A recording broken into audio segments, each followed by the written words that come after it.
ChatGPT, gumawa ka ng isang ipis.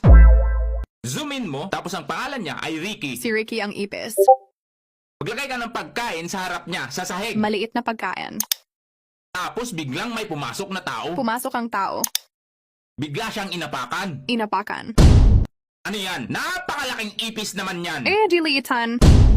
Nilitan mo nga, pero malaki pa rin. At saka tingnan mo, nasira tuloy yung lamesa. Sirang lamesa ba? Naman! Winasak mo pa lalo yung lamesa. Alam ko heto. Ano na naman ito? Bakit may dalang lamesa? Yung ipis. Ibibigay ng ipis ang bagong lamesa sa tao. Ang layo ng ginawa mo sa pinapagawa ko.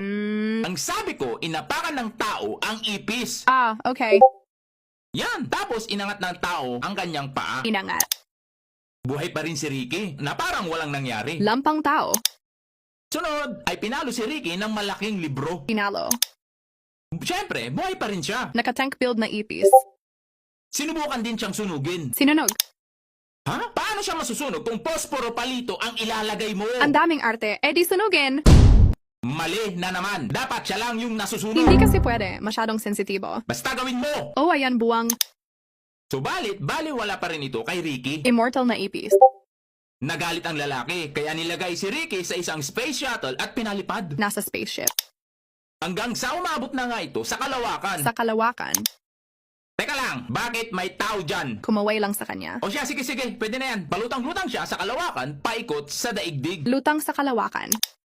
Mukhang masaya pa siya. Gawin mo siyang malungkot. Malungkot.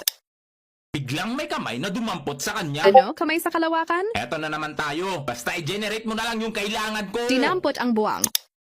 Kita niya na isa pala itong alien. Alien. Dinala si Ricky sa laboratory ng mga ipis.